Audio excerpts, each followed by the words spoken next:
Selamat malam pemirsa Bali TV, kami hadirkan Bali Post Talk. Kami masih membahas mengenai pandemi COVID-19. Kekuatan dan kemampuan tenaga medis dan para medis memang di garis depan. Bagaimana mereka menyelamatkan para pasien, baik dalam kasus atau status positif, kemudian orang dalam pemantauan dan pasien dalam pengawasan. Ini tentu saja sangat memberikan satu kondisi yang kurang menguntungkan bagi Indonesia umumnya dan Bali saat ini. Dan kita akan membahasnya, pemirsa, dengan tema darurat kesehatan dalam menghadapi penyebaran COVID-19.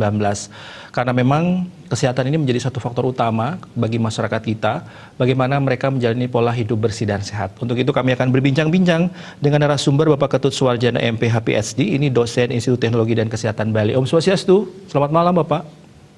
Om Swastiastu, selamat malam. Iya, Bapak, kita masih dalam suasana yang memprihatinkan ya. Ini terkait dengan pemerintah mengeluarkan darurat kesehatan masyarakat. Apakah dari sisi kesehatan ini adalah langkah tepat atau seperti apa menurut pandangan Bapak? Silakan.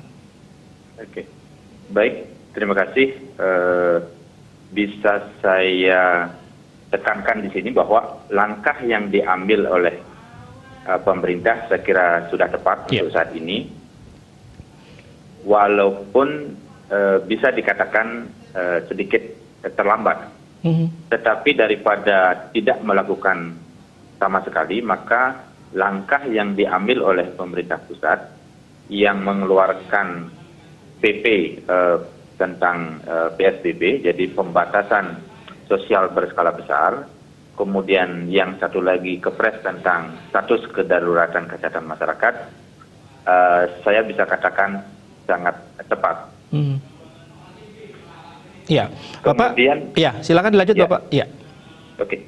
Nah, dengan langkah yang diambil ini, maka dari pemerintah pusat semestinya sekarang diikuti oleh pemerintah daerah masing-masing sesuai dengan kondisi yang ada di daerah masing-masing, termasuk di Bali. Perlu diambil langkah yang strategis, cepat, dan tegas. Tidak bisa lagi hanya sekedar himbauan, tetapi aparat di lapangan mesti bertindak secara tegas. Yang penting tujuannya adalah untuk menyelamatkan masyarakat, terutama masyarakat Bali. Ya, baik. Bapak, kalau tadi disampaikan, memang kita sudah memasuki di fase yang katakanlah darurat. Tapi secara standar operasional prosedur kesehatan ketika seperti pandemi COVID-19 ini, sebetulnya apa yang seharusnya sekarang ini dilakukan oleh masyarakat? Ini kan kembali lagi ke masyarakat, karena kedisiplinan PHBS ya Pak ya, pola hidup bersih dan sehat, tidak berkumpul atau berkerumun, kemudian cuci tangan dengan bersih dan sebagainya. Ini dari sudut pandang kesehatan untuk saat ini, kondisi yang saat ini terupdate pasien yang positif di Bali, apa yang bisa Bapak sampaikan kepada masyarakat? Oke. Baik, khusus untuk masyarakat, yang pertama karena sudah ada peraturan yang dikeluarkan oleh pemerintah, yang diikuti oleh pemerintah daerah masing-masing, termasuk di Bali, maka masyarakat sekarang pilihannya adalah pertama harus mematuhi apa yang sudah dikeluarkan oleh pemerintah, peraturan, himbauan, dan sebagainya. Jadi yang paling aman adalah stay at home, jadi diam di rumah, kemudian bekerja di rumah, kemudian belajar di rumah, dan beribadah di rumah.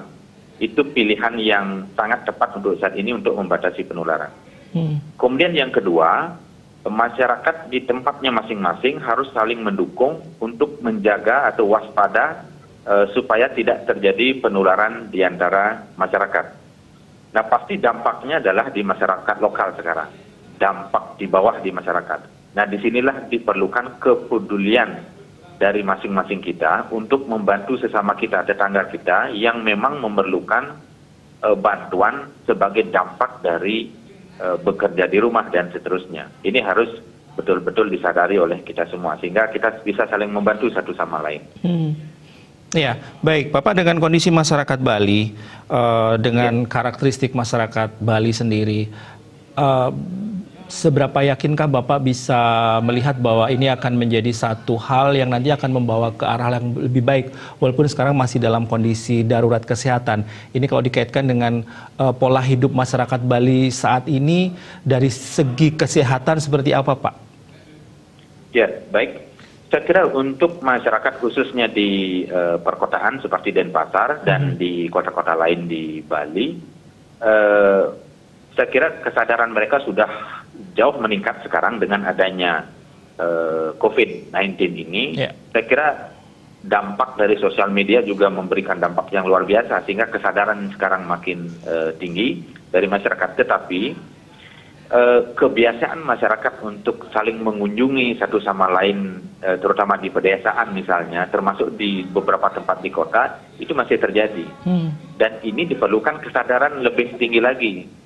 Dan ini mesti diawasi atau dimonitoring oleh aparat kita di lapangan. Sehingga kebiasaan kita di Bali yang saling mengunjungi satu sama lain, saling membantu sama lain, ini mesti harus disadari bahwa penularan itu bisa terjadi. Apalagi sekarang COVID-19 ini tidak selalu menunjukkan gejala. Orang yang tampaknya sehat, tetapi kita tidak tahu yang bersangkutan positif atau tidak.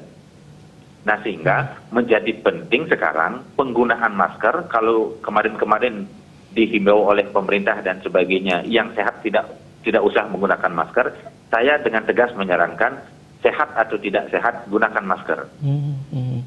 Baik, Bapak, kalau itu dari masyarakat, sekarang kalau yang dilakukan oleh pemerintah daerah baik di provinsi maupun di kabupaten kota yang Bapak amati, prosedur tetap atau protap yang dilakukan dengan penyemprotan desinfektan, kemudian penyediaan beberapa fasilitas untuk cuci tangan dengan hand sanitizer dan sebagainya, apakah itu sudah akan bisa mengantisipasi pandemi COVID-19 ini ke depan, Pak? Baik, saya lihat dari sisi pemerintah dulu ya. Apa yang bisa dilakukan oleh pemerintah? Saya kira pemerintah dalam hal ini menjalankan aturan yang sudah dikeluarkan oleh Presiden, apakah PP terkait dengan PSBB maupun Kepres tentang status kedaruratan kesehatan masyarakat. Sehingga terkait dengan PSBB, pemerintah daerah khususnya Bali, saya dengan sangat hormat saya minta kepada Bapak Gubernur dan jajarannya supaya lebih menekankan lagi pengetatan di bawah, di lapangan, sehingga semua petugas yang ada di lapangan betul-betul bisa bertindak tegas dengan melihat situasi yang makin memprihatinkan ini. Kemudian yang kedua, pintu masuk segala macam ini mesti diperketat lagi, walaupun hari ini saya baca di beberapa media sudah sangat ketat di Bali. Saya tetap menyarankan lebih ketat lagi untuk menseleksi siapa yang bisa masuk Bali dan tidak. Nah, kemudian khusus di masyarakat, maka sesuai dengan pesannya WHO, jadi mencuci tangan sebaiknya di air mengalir dengan menggunakan sabun, kemudian menutup mulut atau hidung saat bersin atau batuk dengan siku, kemudian hindari menyentuh muka karena bisa mengenai mata, hidung maupun mulut sehingga terjadi penularan. Atur jarak 1,5 meter sampai 2 meter. Kemudian apabila merasa kondisi tidak sehat, batuk, pilek dan panas, segera secepatnya memeriksakan diri. Dan yang terpenting, jangan sampai salah persepsi menganggap bahwa penggunaan hand sanitizer ini bisa membunuh virus yang ada di permukaan kulit kita, misalnya di permukaan tangan. Belum tentu. Saya lebih menganjurkan masyarakat cuci tangan menggunakan sabun di air mengalir. Itu jauh lebih baik. Yang penting caranya benar. Baik, Bapak, ini untuk masalah social distancing, kemudian physical distancing, kemudian impact-nya adalah penutupan beberapa atau pembatasan, misalkan di pasar ada pembatasan jam operasional, kemudian yang lebih ekstrim adalah di objek-objek wisata ditutup. Apakah ini juga merupakan salah satu cara yang efektif untuk memutus mata rantai COVID-19, Pak? Pembatasan yang dilakukan oleh pemerintah saat ini mesti kita dukung bersama-sama, karena hanya ini cara kita untuk mengurangi atau membatasi penularan. Kalau tidak seperti itu, penularan akan jauh masif. Kita tidak ingin kondisi di daerah lain yang kasusnya sangat banyak, tinggi, akan terjadi di Bali. Kita tidak menginginkan itu. Lebih baik kita lakukan pembatasan. termasuk pembatasan social distancing yang sekarang lebih ditekankan justru physical distancing. Jadi mengatur jarak satu sama lain. Dan kalau memang tidak ada keperluan yang sangat mendesak, lebih baik diam di rumah. Nah kemudian termasuk di banyak wilayah di Indonesia sebenarnya sudah melakukan pembatasan. Apakah di tingkat kecamatan maupun desa. Sekarang di Bali tinggal melihat situasi yang ada di masing-masing wilayah. Kalau memang itu dimungkinkan dilakukan, silahkan dilakukan, tetapi tetap berkoordinasi dengan aparat. Saya kira itu. Baik, ini yang terakhir Bapak. Apa yang bisa Bapak sampaikan kepada pemerintah ataupun juga sekali lagi masyarakat ya, artinya dengan secara ekstrim katakanlah dari sudut pandang kesehatan terkait dengan pandemi COVID-19 ini, termasuk tadi langkah-langkah yang sudah betul dengan langkah-langkah yang selama ini mungkin Bapak lihat masih salah tadi, termasuk menggunakan masker ya Pak ya. Bisa diperjelas Pak untuk akhir perbincangan kita, silakan Bapak. Ya, baik. Yang pertama, ini sangat penting. Pertama, gunakan masker baik sehat maupun tidak sehat ketika kita keluar dari rumah.